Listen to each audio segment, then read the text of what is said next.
ആദ്യം ശ്രീ അനിൽകുമാർ, ഈ ഇടപാടുമായി ബന്ധപ്പെട്ട് അതായത് മുഖ്യമന്ത്രിയുടെ മകളും മകളുടെ കമ്പനിയും കരിമണൽ കമ്പനിയുമായി നടത്തിയ ഇടപാടിന്റെ എല്ലാ വിശദാംശങ്ങളും CPM-ന് അറിയാമോ? എനിക്കറിയില്ല. മാത്യു കുഴൽനാടൻ എന്ന് പറയുന്ന കേരളം കണ്ടിട്ടുള്ള ഏറ്റവും വലിയൊരു കള്ളപ്പണക്കാരനെ, നികുതി വെട്ടിപ്പുകാരനെ, അഭിഭാഷക ജോലിയിൽ അദ്ദേഹം പുലർത്തേണ്ട മാന്യത പാലിക്കാത്ത ഒരാളെ, ഒരു MLA എന്നതിലേക്ക് മത്സരിക്കുമ്പോൾ ജനങ്ങളോട് സത്യസന്ധത പുലർത്താത്ത ഒരാളെ, അയാൾ പറയുന്നതെല്ലാം വെട്ടിവിഴുങ്ങി വേദവാക്യമായി അവതരിപ്പിക്കുന്ന ആളുകളെ സംബന്ധിച്ച് നമ്മുടെ നാട്ടിലെ ആളുകൾക്ക് സഹതാപമാണ് തോന്നുക. ശ്രീ അനിൽകുമാർ, താങ്കളുടെ ശ്രദ്ധയിലേക്ക് ഇത് മാത്യു കുഴൽനാടൻ കൊണ്ടുവന്ന ആരോപണമല്ല. മലയാള മനോരമ ഇന്ററിം സെറ്റിൽമെന്റ് ബോർഡിന്റെ ഉത്തരവിന്റെ രേഖകൾ പ്രകാരം റിപ്പോർട്ട് ചെയ്തതാണ്. അതിന്റെ ആധികാരികത ആദ്യം തന്നെ മലയാള മനോരമ പുറത്തു കൊണ്ടുവന്നതാണ്. അതുമായി ബന്ധപ്പെട്ട് നേരിട്ടൊരു ചോദ്യമാണ് ഞാൻ ചോദിച്ചത്. മാത്യു കുഴൽനാടനെ ഒന്നും ഉദ്ധരിച്ചിട്ടല്ല ചോദിച്ചത്. CPM-ന് നിങ്ങൾ സാക്ഷ്യപ്പെടുത്തിയ ഈ ഇടപാടിന്റെ പൂർണ്ണ വിശദാംശങ്ങൾ അറിയാമോ? എനിക്കത് പറ്റുമെന്ന് തോന്നുന്നില്ല ഷാജിയേട്ടാ.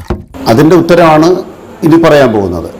ഇന്നിപ്പോ ഇവിടെ ബഹുമാനപ്പെട്ട ഷാനി പറഞ്ഞതെല്ലാം മാത്യു കുഴൽനാടന്റെ വാഴ്ത്തുപാട്ടുകളാണ്. കുഴൽനാടൻ ഇത് പറയുമ്പോൾ കുഴൽനാടൻ ആരാണ് എന്ന് ഷാനിക്ക് അറിയാത്തതല്ല.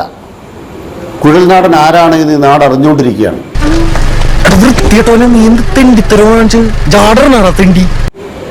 അതുകൊണ്ട് കുഴൽനാടൻ ആരാണ് എന്നത് എന്റെ പ്രശ്നവുമല്ല ശ്രീ അനിൽകുമാർ. ഞാൻ എന്ത് തെറ്റിയതാ പട്ടി? നാണം വന്നപ്പോ സാറ്റുകൾ കണ്ട സാറ്റേ ഇത് സാറ് കണ്ടടാ. മറുപടിയായിട്ടും നേരിട്ടുള്ള ഒരു ചോദ്യം താങ്കളോട് ചോദിക്കുമ്പോൾ അതിന് മറുപടി പറയാൻ കുഴൽനാടനെ ചീത്ത വിളിക്കുന്നതിന് പകരം താങ്കളുടെ പാർട്ടിയുടെ മറുപടി എന്താണെന്ന് ആദ്യം പറഞ്ഞുകൂടെ? അതിനാണ് ഞാൻ അങ്ങോട്ട് ആദ്യം പറയുന്നത്. ഞാൻ അങ്ങോട്ട് പറയാനാണ് പോകുന്നത്. നിങ്ങളിവിടെ ഈ ഇൻട്രോ തൊട്ട് പറഞ്ഞ കുറെ കാര്യങ്ങൾക്ക് മറുപടി പറയുകയാണ് ഞാൻ. ആ മറുപടിയിലെല്ലാം വരും. ആ മറുപടി എല്ലാം പറയുമ്പോൾ ഇതിനും അങ്ങ് പറഞ്ഞതിന് ഉത്തരം വിശദമായ ചർച്ചയിലേക്ക് കടക്കാം എന്ന് ഞാൻ ആദ്യമേ താങ്കളോട് പറഞ്ഞതിന് ഒറ്റ കാര്യമേ ഉള്ളൂ ശ്രീ അനിൽകുമാർ. അതറിയില്ല, CPM-ന് അറിയില്ല എന്ന് പറഞ്ഞാൽ ഒഴിവാക്കേണ്ട കുറെ ചോദ്യങ്ങളുണ്ട്. എനിക്കറിയാം, ഞങ്ങൾക്കിത് അറിയില്ല, ഞങ്ങളോട് ഈ ഇടപാടും പുറത്തു വന്ന വിവരങ്ങളുമായി ബന്ധപ്പെട്ടുള്ള കാര്യങ്ങൾ മാത്രമാണ് പാർട്ടിക്ക് അറിയാവുന്നത് എന്ന് പറഞ്ഞാൽ പിന്നീട് CPM-നോട് ചോദിച്ചിട്ട് കാര്യമില്ലാത്ത ചോദ്യങ്ങളുണ്ട്. അതുകൊണ്ടാണ് നേരിട്ട് ചോദിച്ചത്. നിങ്ങൾക്ക് ഈ ചർച്ച തുടങ്ങുന്നതിന് മുൻപ് ആദ്യം അറിയേണ്ട ഒരു വസ്തുത അതാണ്.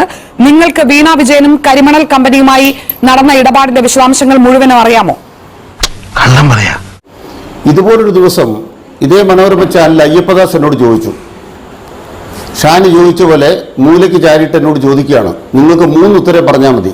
പ്രസാദിയ എന്ന് പറയുന്ന കമ്പനിയിൽ മുഖ്യമന്ത്രിയുടെ മകളുടെ ഭർത്താവിന് ബന്ധമുണ്ടോ?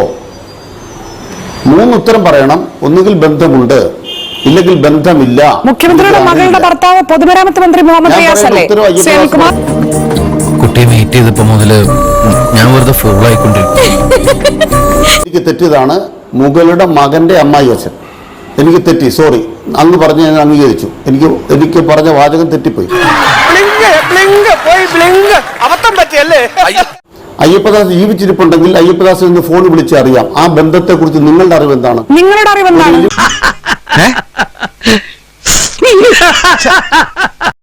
താങ്കൾ ചർച്ച വഴി മാറ്റി കൊണ്ടുപോകാൻ നേരിട്ട് ഉത്തരമില്ലാത്തപ്പോൾ കഴിഞ്ഞ 10 ദിവസമായി സഹതാപം തോന്നുന്നുണ്ട്. പക്ഷെ എന്ത് ചെയ്യാം, നിവൃത്തികേടാണ് എന്ന് മനസ്സിലാക്കിക്കൊണ്ട് തന്നെയാണ് ഞാൻ ചോദിക്കുന്നത്.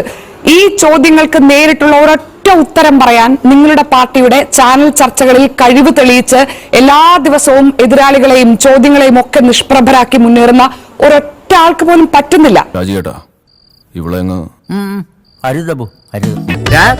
ആരും പറയാത്തൊരു കാര്യം ഇയാളെ നിന്റെ മുഖത്ത് നോക്കി അറിയാതെ പറഞ്ഞു പോയപ്പോ അതും നിനക്ക് വേണ്ടെന്നു. നിങ്ങൾ പറയണ കരിമണൽ കമ്പനിക്ക് കേരളത്തിൽ പിണറായി വിജയന്റെ ഗവൺമെന്റ് എന്തെങ്കിലും സഹായം പ്രത്യേകമായി ചെയ്തോ? നമ്മൾ തമ്മിലുള്ള ചർച്ചയിൽ 1ാമത്തെ ദിവസം 10 ദിവസം ഞാൻ ചോദിച്ച ചോദ്യത്തിന് ഷാനി ഉത്തരം പറഞ്ഞില്ല.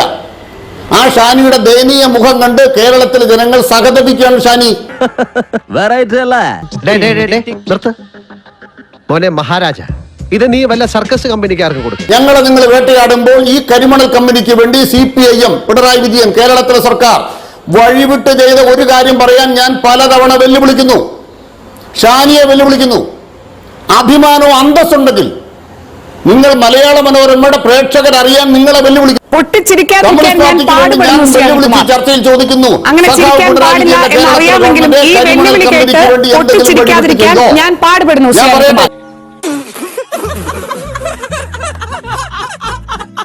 വിറ്റാണ്, ആള് ഭയങ്കര വിറ്റാണ്.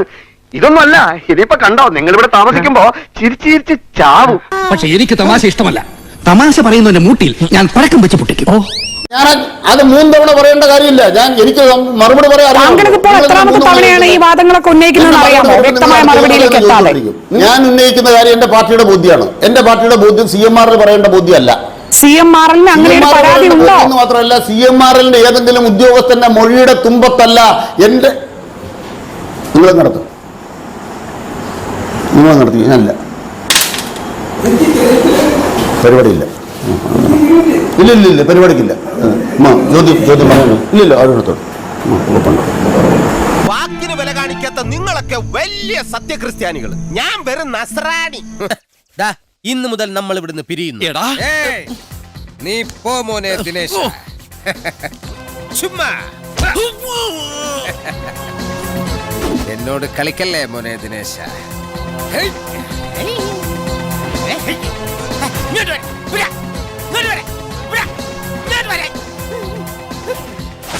ഈ മോഹൻലാലൊക്കെ ഇത് എങ്ങനെയെന്തോ കാണിക്കുന്നത്.